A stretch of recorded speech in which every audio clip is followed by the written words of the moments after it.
Mubarak Furi. Dia adalah pemenang karya tulis bikin sejarah Nabi, ini pemenangnya. Jadi siapa di sayembara bikin karya tentang Nabi, ini dulu pemenangnya. Kemudian ini Muhammad the Prophet of our time. Ada yang tahu ini siapa penulisnya? Penulisnya adalah Karen Armstrong, seorang perempuan ibu-ibu usianya sekitar sekarang udah 70 tahunan. Abah ketemu dia di London dan dia Muslim bukan? Muslim bukan? Muslim? Dia bukan Muslim tetapi nulis cerita Nabi Muhammad begitu mengharukan dan penuh dengan rasa hormat. Sehingga orang-orang barat yang asalnya benci sama Nabi Muhammad ketika baca ini, kan yang nulisnya juga bukan orang Islam. Jadi mereka percaya sama Karen Armstrong ini. Jadi Karen Armstrong ini bukan Muslim, tapi dia kenal banget dengan Nabi Muhammad. Kalau kita nggak kenal sama Nabi Muhammad, malu sama Karen Armstrong. Kemudian, ini Intisari Sirah Nabawiyah, Ibnu Hazm Al-Andalusi. Ini intisarinya. Kalau ada yang mau tahu bajunya Nabi Muhammad, kemudian sendalnya Nabi Muhammad, rambutnya, giginya, cara duduknya, cara makannya, semuanya itu ada di buku ini. Namanya Syama'il, Asy-Syama'il Muhammad. Ini karya Imam Tirmidzi. Ini mengenal pribadi agung Nabi Muhammad sampai semuanya. Ya. Kemudian kalau buku yang paling banyak dibaca di Indonesia ini adalah karya Muhammad Haikal ini. Jadi ini kalau orang mau baca tentang Nabi Muhammad di Indonesia kebanyakan baca buku ini karena ini sangat lengkap. Ya. Kemudian ada apa lagi?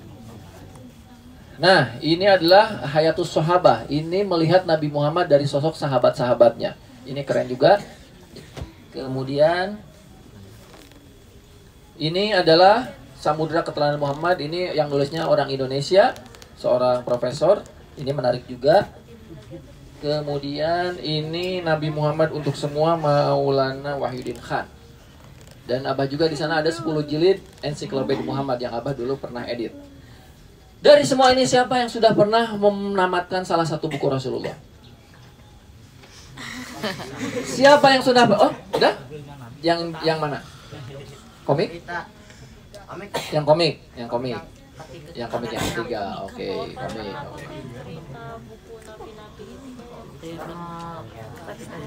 Nggak baca? Ya. Oke, nah hari ini nanti setelah sholat selama hari ini dan mungkin beberapa hari ke depan kita akan baca cerita-cerita Nabi Muhammad, minimalnya yang pendek-pendek. Yang pendek-pendek ya di sini. Cuma sehalaman-sehalaman. Ada cerita Nabi Muhammad bagaimana menyelamatkan seekor anak rusa. Bagaimana Nabi Muhammad menyelamatkan seekor anak kucing. Di sini cerita-cerita yang mungkin tidak ditemukan di pelajaran tarikh yang lain.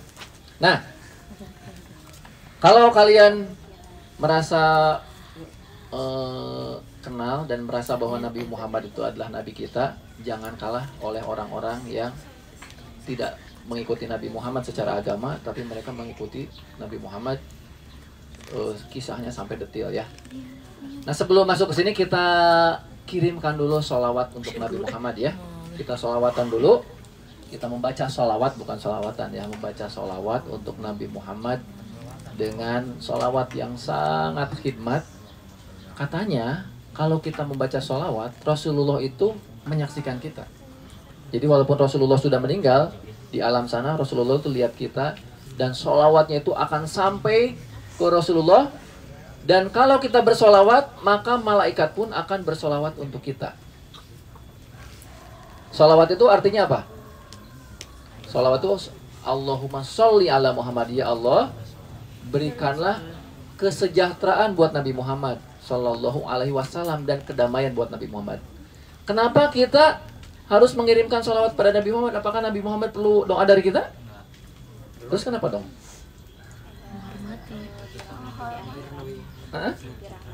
Dirahmati di akhirat, biar kita dirahmati di akhirat. Tapi kita ngirim itu berarti buat siapa? Buat Rasulullah atau buat kita sebetulnya? Ya. Jadi sholawat ini adalah sebuah password kita bahwa kita adalah pengikut Nabi Muhammad sama Nabi Muhammad. Kalau password itu berhasil masuk ke Rasulullah, berarti kita langsung diakui sebagai umatnya, jadi passwordnya, jadi login sukses. Nah, kemudian kita langsung dikasih sholawat juga oleh malaikat. Oke, kita sholawatan ya. Allahumma.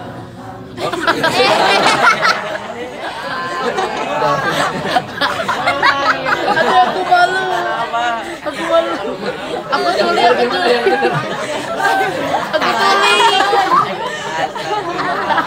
Salah nada, salah tangan, salah ini salah nada dasar ya. Gimana coba? Allahumma sholli wa Allahumma Pimpin sama David.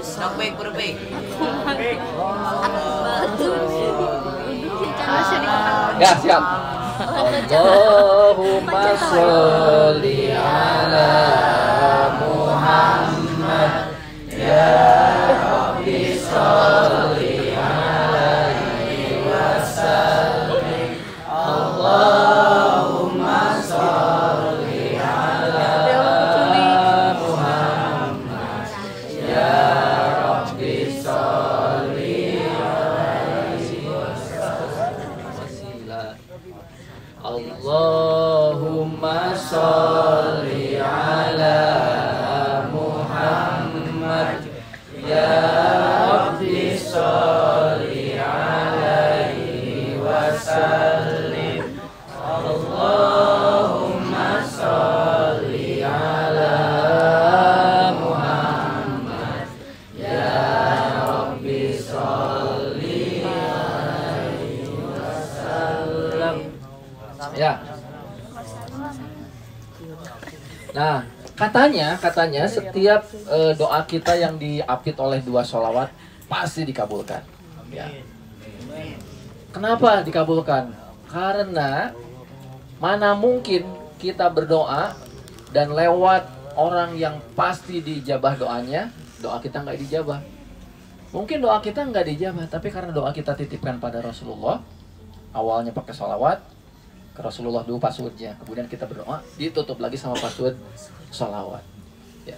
Jadi nggak mungkin, mana mungkin sebuah doa ditolak kalau kita nitip doanya pada orang yang kekasih Allah. Misalnya gini, kita mau bikin surat ke permintaan ke presiden. Kalau kita langsung suratnya ke presiden, dibaca nggak? Tapi kita punya orang dekatnya presiden, yang itu dekat sama kita dan dekat sama presiden. Dibaca nggak? Baca ya. Misalnya kita mau request ke gubernur gitu ya. Tapi kita nggak kenal gitu. Udah aja nitip ke Hasbi ya. Hasbi nitip lah gitu. Itu ke omnya gitu. Iyalah nanti pas itu dititipin. Kan, oh kalau kita sih siapa kamu gitu kan. Tapi kalau nitip ke Hasbi kan orang yang dekat sama gubernurnya. Jadi kita cari orang-orang yang dekat sama Allah. Kita titipin doa kita pada orang yang dekat sama Allah, yaitu salah satunya Rasulullah. Nah, Abah nggak akan lama-lama, tapi ada satu hal yang ingin Abah sampaikan sebelum kalian nanti menjalani hari ini menjadi hari yang bermakna dan sehari mengikuti jejak Rasulullah. Ya, sehari aja ini. Mudah-mudahan lanjut besoknya lagi. Nah, dari buku-buku ini banyak banget ya tentang Rasulullah, tapi Abah hanya ingin menyampaikan satu hal yang berhubungan dengan apa yang akan kita lakukan. Yaitu salah satunya adalah Rasulullah sebagai seorang pedagang. Sebagai apa? Pedagang. Kenapa pedagang? Di sini ada juga. Ya, sebetulnya ada satu buku Rasulullah sebagai pedagang. Kenapa? Nah, Abah mau cerita tentang 2 orang yang sahabatan. Dua-duanya sekolah di sekolah yang sama. Dua-duanya punya uang saku yang sama. Dua-duanya punya status sosial yang sama, status ekonominya sama. Nah, ini kisah nyata teman Abah. Yang satu, dia setiap hari selalu mengeluarkan uangnya jajan terus ya. Abah lihat orang itu pokoknya setiap hari jajan terus saja. Beli ini, beli itu gitu. Ini teman Abah di pesantren dulu. Wah, ininya apa? Memang dikasih uang bekalnya sama orang tuanya banyak. Waktu itu di dekat pesantren itu ada sebuah restoran tempat makan. Oh, dia itu makan gitu ya. Terus banyak warung, dia jajan terus, jajan. Ya. Sementara yang satu, yang temennya satu lagi sama punya uang. Tetapi dia hampir kelihatan jajannya itu jajan sih, tapi nggak banyak. Kalaupun jajan biasanya itu untuk nambah makan. Untuk nambah kalau bahasanya rencang nasinya gitu ya, lauknya gitu. Karena kadang-kadang mungkin bosan dia beli gitu. Nah, kemudian tetapi sepertiga bahkan setengah dari uangnya dia investasikan. Kira-kira investasinya apa? Boleh yang tidur-tidur dibangunin dulu sebentar aja ya. Ayo. Zaidan, tidur jam berapa malam? Ya. Ya. Tidur jam berapa? Ya. Jam 9. 9, 10, 11, 12, 1, 2, 3, 4, 5. Bangun jam berapa tadi? Subuh jam berapa? 4, jam 5. Jam 5, kalau jam 5 udah 8 jam. Jadi cukup. Jadi badannya cukup dikasih kasih tidurnya cukup. Nah, apa terusin? Ini penting banget karena nanti ada hubungannya sama pengumuman nanti. Ditutup dulu aja, Ilo. Kita dengerin ya. Nah, kemudian yang orang itu nggak banyak jajannya, kemudian dia banyak investasikan. Salah satunya investasinya apa? Kalau seumuran kalian investasi apa? Binomo. Belum ada binomo atau? Kripto belum ada, kripto tahun 90. Koperasi, ya ada nabung koperasi ada. Tapi ada investasi yang lain. Hah?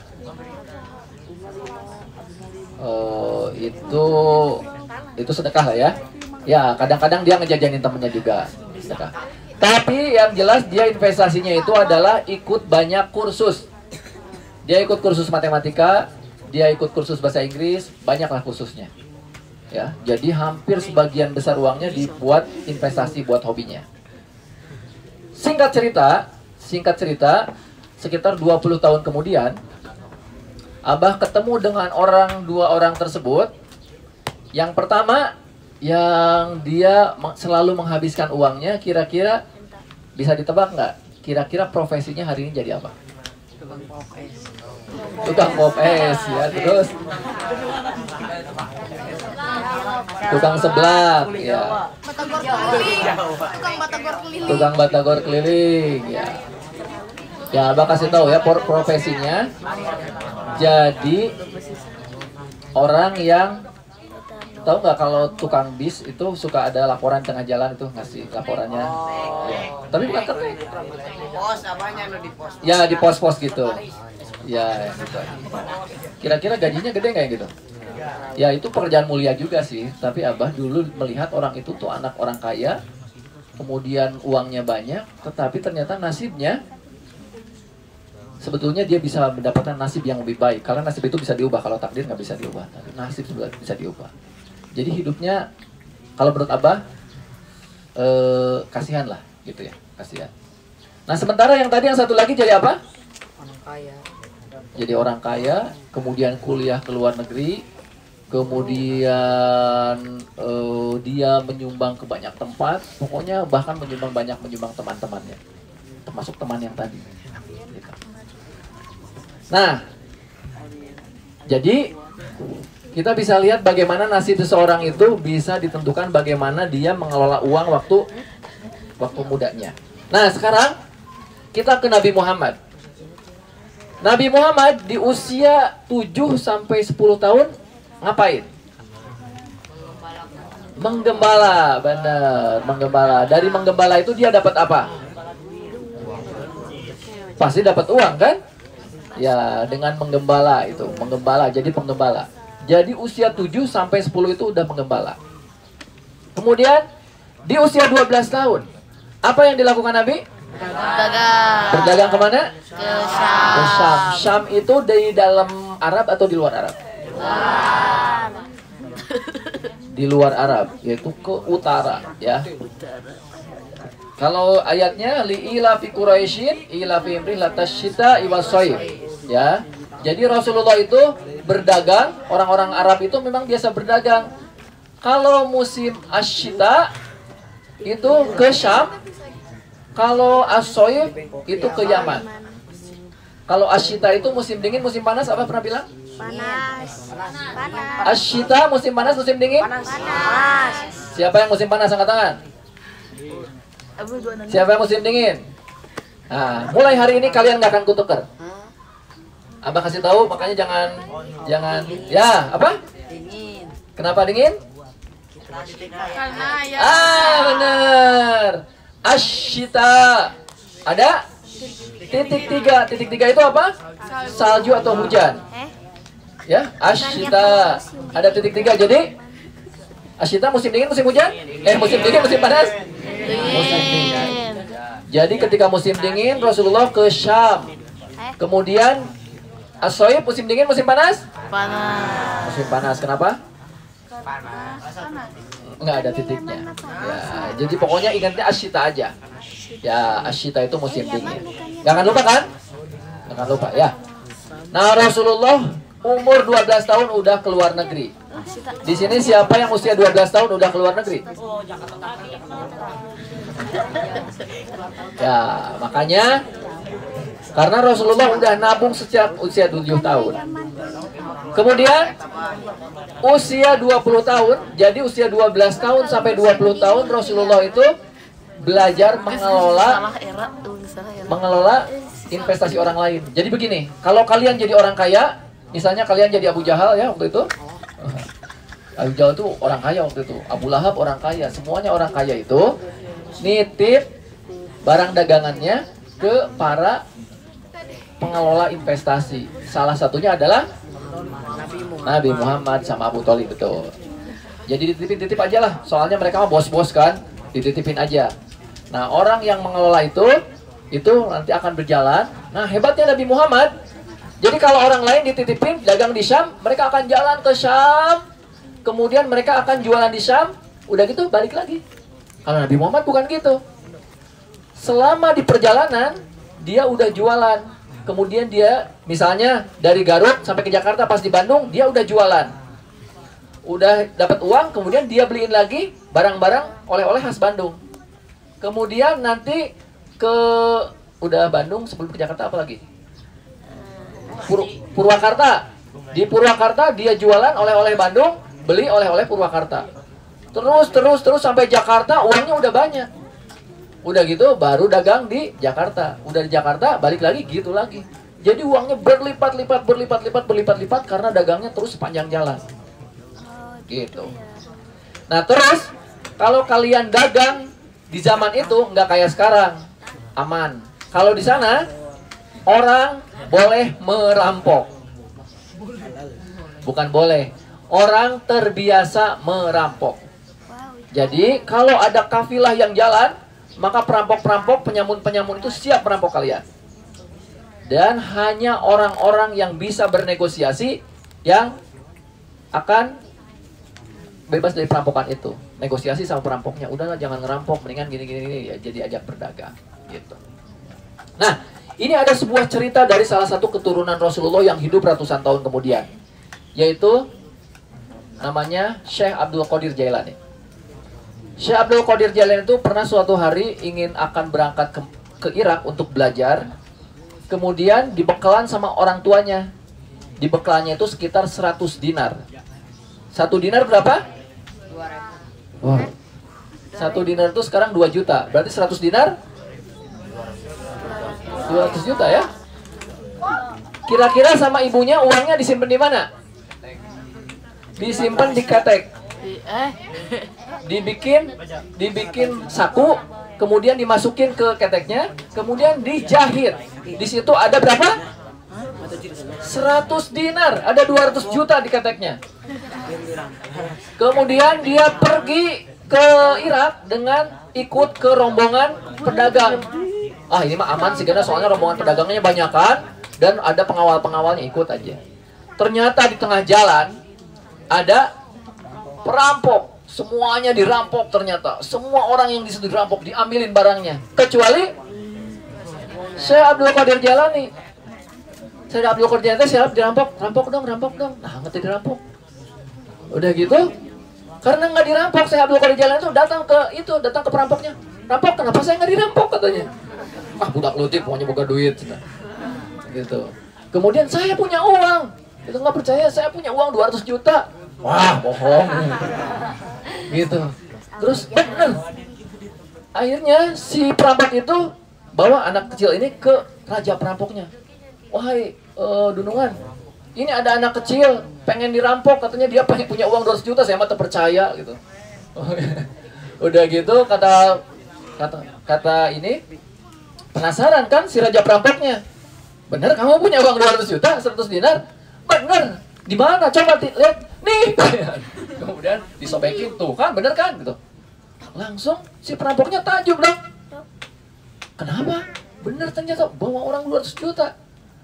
Kenapa kamu sejujur ini? Kemudian kata Abdul Qadir Jailani itu, aku akan menuntut ilmu ke Irak. Dan aku dibekali ini oleh ibu saya. Dan ibu saya membekali satu hal yang lain. Kamu harus berkata jujur, jangan menyembunyikan apapun kepada orang lain. Langsung si perampoknya itu langsung nangis. Si raja rampoknya yang tadi tatoan ceker gitu, langsung nangis tersungkur. Wah, langsung berurai air mata. Yang lain kan aneh, Abdul Qadir Jailani juga aneh. Kenapa tiba-tiba nangis? Langsung anak buahnya tuh, bos, kenapa nangis bos? Saya sedih sekali dan saya malu oleh anak kecil ini yang dia begitu jujur dan terbuka. Padahal dia akan dirampok dan mungkin jiwanya akan terancam. Sementara aku sepanjang hidupku, selama hidupku aku selalu berbohong dan menyakiti orang lain. Mulai saat ini aku akan menjadi murid kamu. Nah, maka si raja rampok itu menjadi murid pertama dari Syekh Abdul Qadir Jailani. Padahal Syekh Abdul Qadir Jailani udah belajar belum? Belum diajar juga belum, udah punya murid ya. Dan yang berapa orang kira-kira muridnya? 100 orang perampok jadi murid Syekh Abdul Qadir Jailani. Nah, itu Syekh Abdul Qadir Jailani itu adalah cucu Rasulullah. Nah, kemudian Syekh Abdul Qadir Jailani belajar ke Irak dan kemudian Syekh Abdul Qadir Jailani menjadi salah satu imam terbesar sepanjang sejarah yang sekarang di Indonesia banyak juga pengikutnya. Banyak cerita-cerita yang menakjubkan dari Syekh Abdul Qadir Jailani.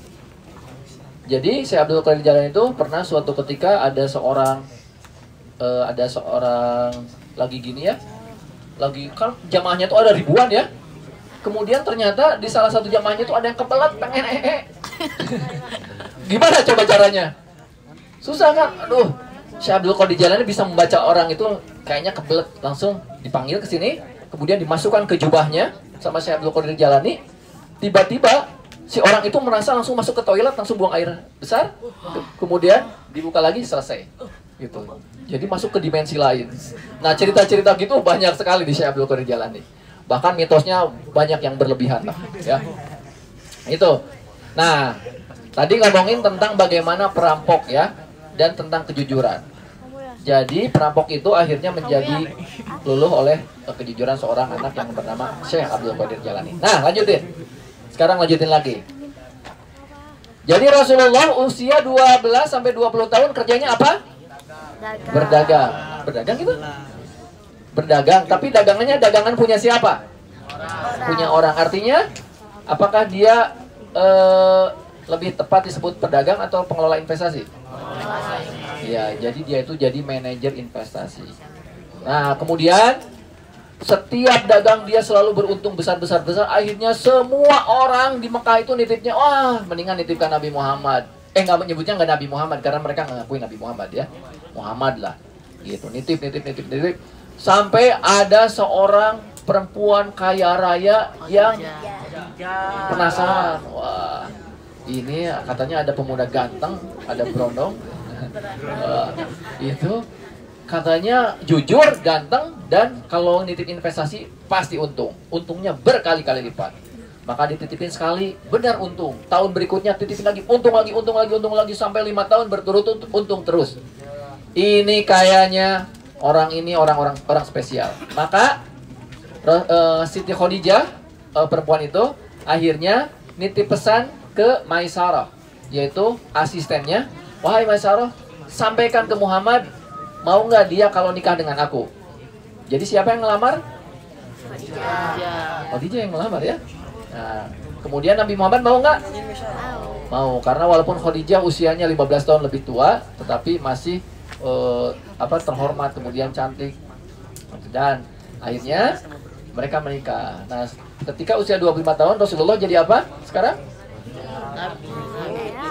Jadi nabi. Terus jadi apa? Kalau profesinya jadi apa? Kan tadi penggembala 7 tahun, 12 sampai 20 pengelola investasi. Sekarang usia 25 tahun jadi apa? Jadi apa? Menyebarkan uang. Jadi apa? Kan udah nikah sama Khadijah. Khadijah sebagai apa tadi? Suami. Pedagang, jadi pedagang. Nabi Muhammad jadi pengelola investasi. Khadijah sebagai apanya dong? Pedagangnya. Investor. Jadi Khadijah sebagai investor. Sekarang Nabi Muhammad nikah jadi sama investor. Jadi Nabi Muhammad sekarang jadi apa? Jadi investor dong. Makanya kalau mau jadi investor nikah aja sama investor. Ya. Nah, jadi di usia 25 tahun Rasulullah sudah menjadi kaya raya dengan investasi miliaran rupiah kalau dirupiahkan. Maka Nabi Muhammad udah tenang hidupnya dengan uang yang dia walaupun tidak bekerja, uangnya akan jalan. Nah, kalau investor itu walaupun tidak bekerja, uang akan bekerja untuk dia. Nah, Abah berdoa supaya kalian di usia 25 tahun semuanya sudah tidak usah bekerja, tetapi uang bekerja untuk kalian. Amin. Tapi gimana cara sampai ke sana? Gimana caranya sampai ke sana? Yaitu harus jadi di usia 12 tahun kalian harus jadi manajer investasi. Ya. Nah, kalian sekarang sudah jadi manajer investasi semuanya. Sudah kan? Siapa investor kalian sekarang? Apa? Yang ngasih investasi ke kalian siapa? Orang tua. Orang tua kalian adalah investornya, kalian adalah manajer investasinya. Siapa di sini yang setiap bulan dikasih investasi 3 juta? Ada Abu Leni di sini nih. Ya, kita hitung. SPP berapa Abu Leni? 1 juta. Oke, kemudian laundry 1.100.000. Jajan 300, 1.400.000. Baju terus makanan lain-lain berapa lah? 300 ya, mungkin 1.700.000. Terus apa lagi investasinya? Pulsa? Kuota? 1,8. Rata-rata hampir 2 juta sebulan kalian diinvestasi oleh orang tua. Uang saku apa? Iya, uang saku. Iya. Apakah uang saku itu gratisan? Tiba-tiba dari langit, tring, gitu, orang tua nggak berusaha gitu? Ya. Nah, kalian adalah seorang manajer investasi. Ada spidol nggak? Ada yang mau spidol? Ada spidol enggak?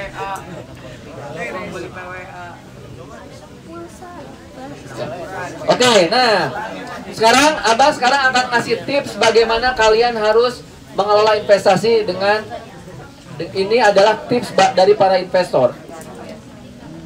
Semua uang yang kalian dapat ya harus dibagi 3. Bagi berapa? Apa yang pertama? Yang pertama adalah saving. Apa yang pertama? Saving. Ditabung. Ya. Nanti prosentasenya kita lihat. Oke, yang pertama apa? Kemudian setelah saving, yang kedua adalah investing. Apa? Diinvestasikan.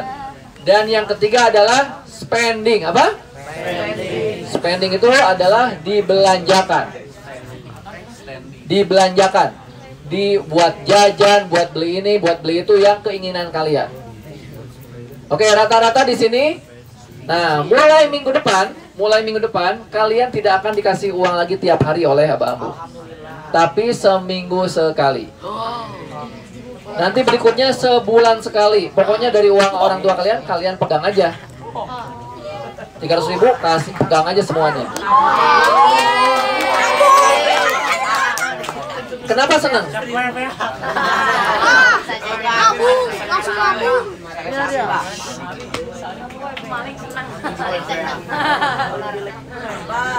Ya. Oh. Ya. Oke. Jadi dari uang total kalian dibagi berapa tadi? 3. Yang pertama apa? Spending. Yang pertama saving. Ini yang pertama. Yang kedua investing.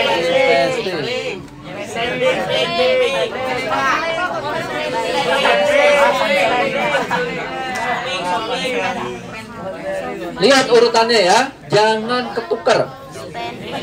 Jangan ketuker, karena kalau kalian pertama spending dulu, jajanin dulu, pasti bakal ada sisa nggak buat nabung? Nggak akan ada sisa buat nabung.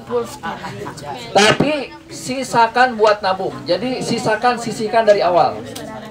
Oleh karena itu nanti ketika pembagian uang, kita akan coba seminggu ya.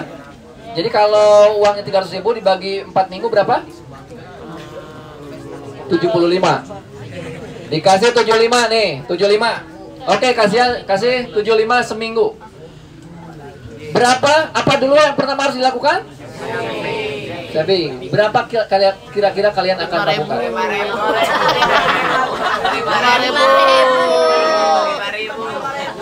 Nilai yang kalian tabungkan itulah yang akan jadi nasib kalian yang akan datang. Berapa? 60 serius? Oke. Bagaimana kalau sepertiganya saja? 5 bagi 2. 25? 25. Oke. 25 masuk ke sini. Bisa ada di dalam. Oke, sepakat? Jadi ketika nanti kalian dapat uang itu, nanti di pinggirnya itu ada Teh Anissa dan tim nabung Singapura. Itu langsung anggap uang itu lupakan, dan itu akan jadi masa depan kalian. Oke, kemudian investing. Investing apa misalnya kalian? Ada yang futsal? Biasanya futsal seminggu 10.000, atau ada yang lain lagi, hobi yang lain? Enggak ada. Explore? Mungkin? Nah, untuk hobi kalian, berapa untuk hobi? 25. Hah? 20. 14? Kalian jangan pelit sama hobi kalian itu. 20 lah ya. Sisa berapa? 30. Oh, 30. Nah, maka kalian merdeka untuk untuk memenuhi keinginan kalian. Ini keinginan. Itu tadi 30. 30.000 selama berapa hari? 7 hari. Sama dengan perharinya? 30 bagi 7? 9.000. Cukup nggak 9.000? 4.000? 7? Oh, 4.000.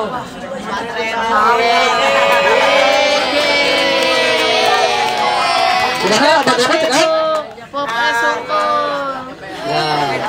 Nah, ini mindset yang kemarin kita salah. Mindset yang kemarin kita salah. Kita kasih tiap hari seolah-olah kalian teh dikata abahmu teh jung jajan unggal poe gitu. Padahal jajan itu nggak harus tiap hari.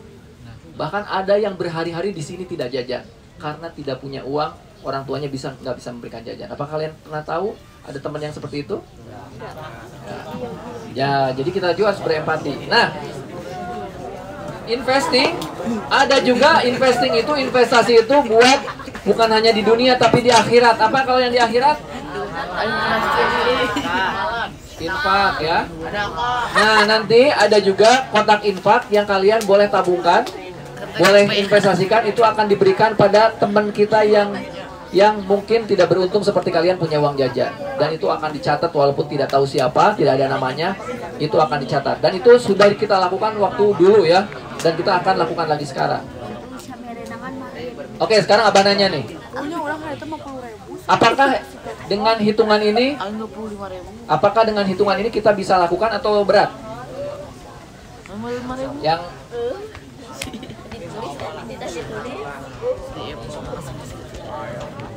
Abah pengen tahu, siap. Ini kita bikin perencanaan yang bisa kita lakukan ya. Jangan sampai bikin perencanaan ternyata nggak jalan. Ini Abah ngebantu kalian sebagai manajer investasi. Jangan bermimpi jadi seorang investor nanti kalau kita tidak bisa mengelola investasi yang sudah dititipkan orang tua.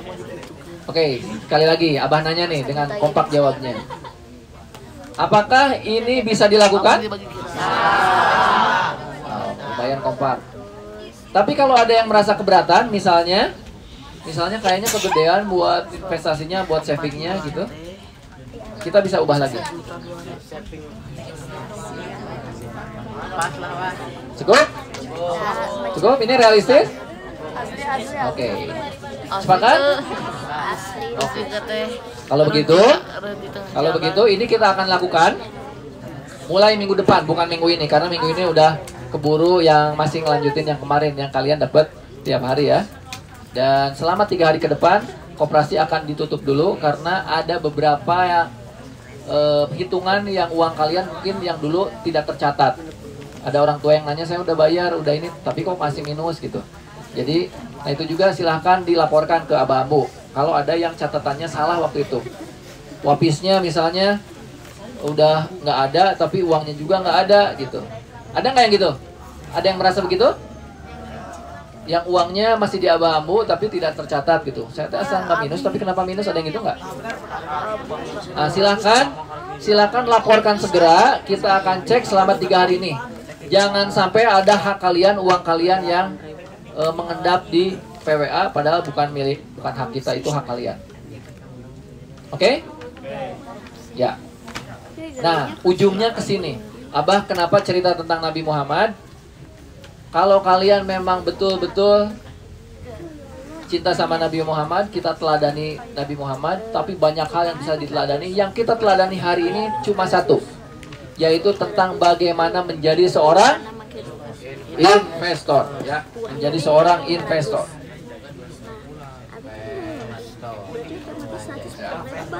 Nanti kalian yang masuk SMA di sini, kita akan serius menggarap sebuah perusahaan yang nanti ada investornya, dan kita harus mempertanggungjawabkan apa yang kita kelola.